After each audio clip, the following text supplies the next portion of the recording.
Bon matin! Aujourd'hui, c'est dimanche. Dimanche, pour moi, c'est définitivement une journée qui est un petit peu plus réconfortante, un peu plus popote. J'aime ça faire du ménage, des petites choses comme ça. Et aujourd'hui, j'ai décidé que j'allais cuisiner un petit peu des trucs d'automne parce que là, avec le temps froid qui s'installe, puis l'automne qui prend racine tranquillement à l'extérieur, ça me donne envie vraiment de cuisiner des plats qui sont réconfortants, qui sont à base de produits de saison, de produits locaux. Puis j'avais envie de vous apporter avec moi, si jamais ça peut vous donner envie, vous aussi, de cuisiner ces petits plats-là qui sont très économiques, vraiment pas cher à faire, surtout délicieux, on va se le dire, mais vraiment réconfortant. Puis je trouve que à l'automne, c'est ça qu'on a envie d'avoir, du réconfort, des petits plats épicés, des petits trucs comme ça.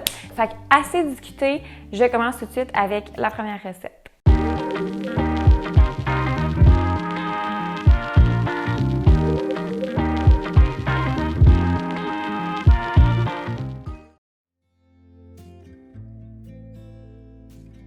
Pour commencer, j'avais envie de cuisiner un bon beurre de pomme. C'est tellement bon, que ce soit sur une toast, un pain, des craquelins.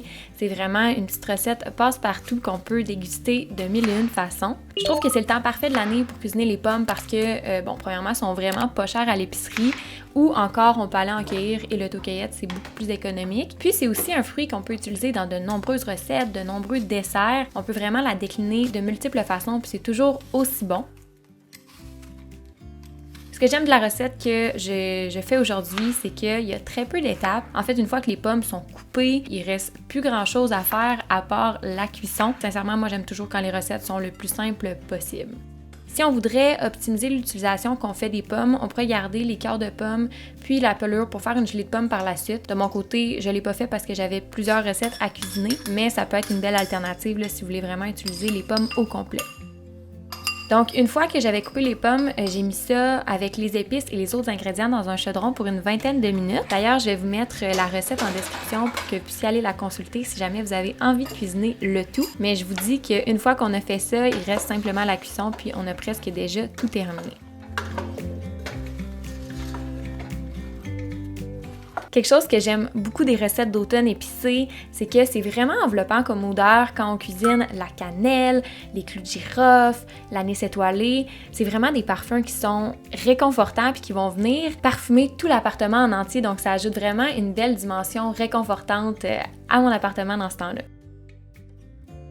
Pour cette recette-là, on aurait besoin d'un gros mixeur, mais puisque j'essaie vraiment de garder ma cuisine le plus minimaliste possible en ayant justement le moins de gadgets, j'ai pas de gros robots encombrants. Par contre, j'ai ce petit mixeur-là qui est très pratique, je trouve, puis qui est idéal pour des petites recettes comme ça. C'est le genre aussi d'outil qui se range bien dans ma cuisine sans prendre trop de place, donc j'adore ça. Une fois que la cuisson est terminée, il reste juste à mettre tout ça dans le mixeur pour obtenir une belle texture lisse et homogène. Puis je vous le dis, vous allez pas être déçus, c'est vraiment incroyable comme résultat final. Je donnerais un gros 10 sur 10 pour cette recette-là à déguster sur du pain, des craquelins ou toute autre chose.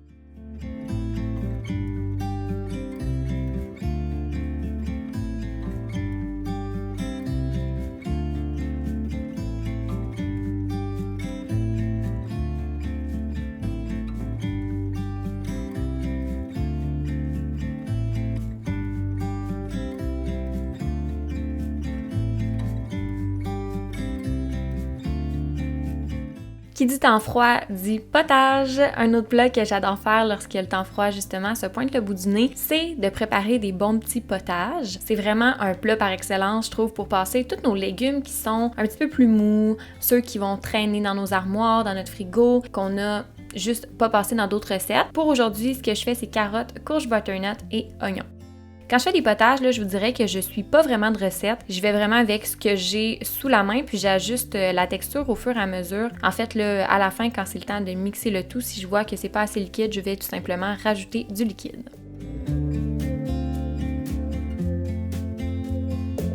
Vous me direz dans les commentaires si vous avez déjà fait des potages avec de la courge butternut ou de quelle façon vous la cuisinez habituellement. Là, j'ai mis quand même beaucoup de courge butternut dans mon potage, soit l'équivalent d'une courge au complet. Je vous avoue que si c'était à refaire, je mettrais seulement la moitié de la courge parce que je trouve que c'est une saveur qui est assez dominante puis qui va prendre le dessus sur les autres arômes qui se trouvent dans la recette. Une demi, là, je pense que c'est amplement pour ajouter un bon goût de beurre à la recette.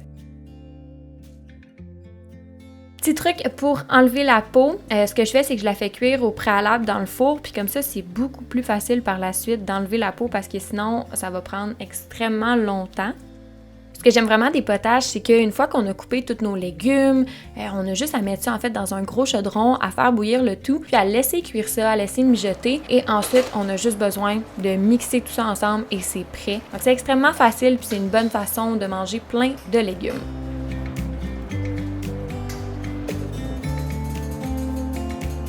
Quelque chose que j'adore ajouter à mes potages, c'est de la crème Belle-Seuil. Fait que la crème Belle-Seuil, c'est une crème végétalienne. C'est la même chose que de la crème normale en fait, mais il n'y a pas de lait à l'intérieur. Moi, je trouve que c'est vraiment une belle alternative et c'est pas très cher, donc ça revient vraiment assez avantageux. Puis j'ajoute ça à mon potage, donc ça va vraiment ajouter une belle texture qui est onctueuse à mon potage.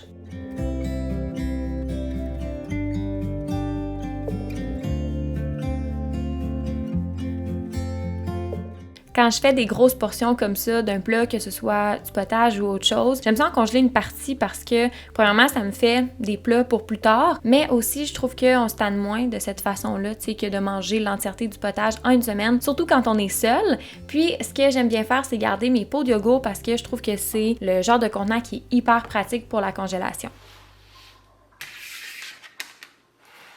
Bon matin, guys! Ça a été vraiment une nuit éprouvante.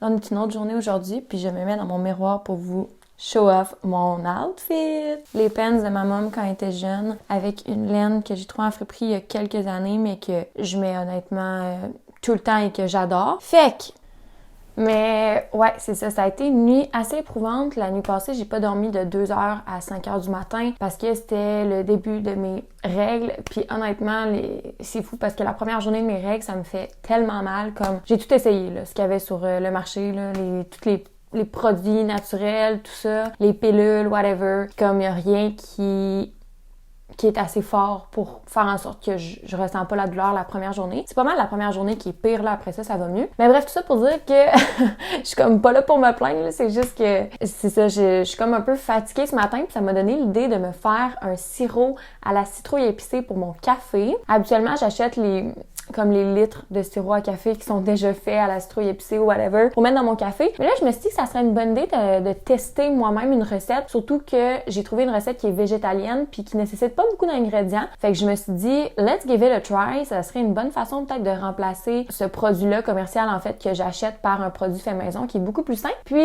puisque c'est l'automne puis que c'est une recette de sirop à la citrouille épicée, je trouve que ça fit vraiment dans le mood. Fait que j'essaie ça aujourd'hui. Puis là, ce matin, je vais me rendre à l'épicerie pour aller chercher les petits produits qui me manquent. Je trouve ça vraiment le fun parce que l'épicerie est vraiment pas loin. La joie de Montréal, tout se fait à pied, c'est merveilleux. Ben là, je vais prendre un bus, mais en tout cas. Donc voilà, je vais aller acheter les petits produits qui me manquent ce matin.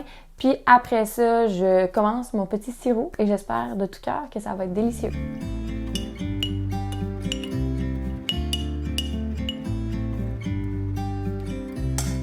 Finalement, la cerise sur le sundae, c'est définitivement cette recette-là, ma recette préférée des trois. Et c'est un sirop à la citrouille épicée. C'est délicieux pour parfumer un thé, un café pendant l'automne. Ça ajoute ce petit côté-là réconfortant, mais aussi un excellent goût à notre café. Vraiment, c'est un incontournable que je vais refaire année après année. Je pensais pas honnêtement que c'était aussi facile à faire. J'ai été vraiment surprise de ça. Puis je trouve que c'est agréable parce que ça permet aussi d'éviter d'acheter un contenant en plastique du commerce, chose que je faisais. Et ça veut pas dire que je vais plus le faire, mais je sais au moins que j'ai cette alternative-là qui s'offre à moi.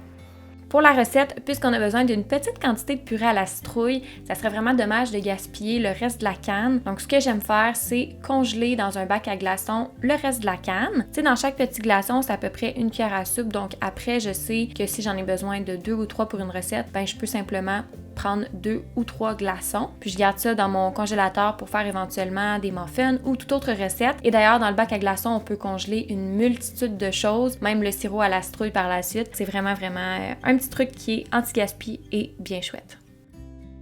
Encore une fois, cette recette-là, que vous ayez énormément de skill en cuisine ou non, c'est pas grave parce que c'est une recette qui est hyper simple à faire. On n'a qu'à mettre le tout, en fait, dans un chaudron, à laisser mijoter tout ça pour que ça prenne les arômes de nos épices.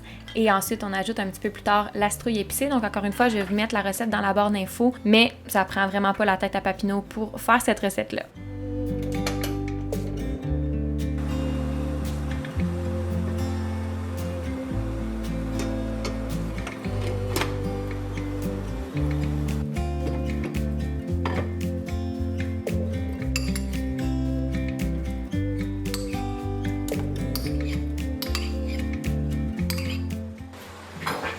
Ça sent tellement bon! Oh my god!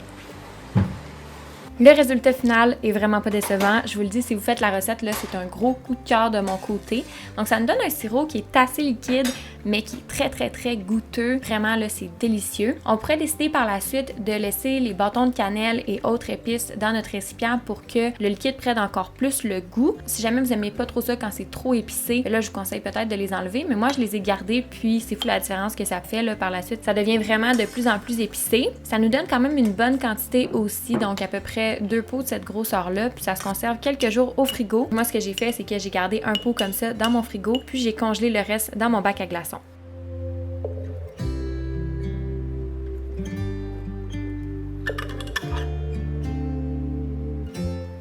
Une fois que notre sirop est prêt, il ne nous reste plus qu'à en profiter dans notre breuvage préféré.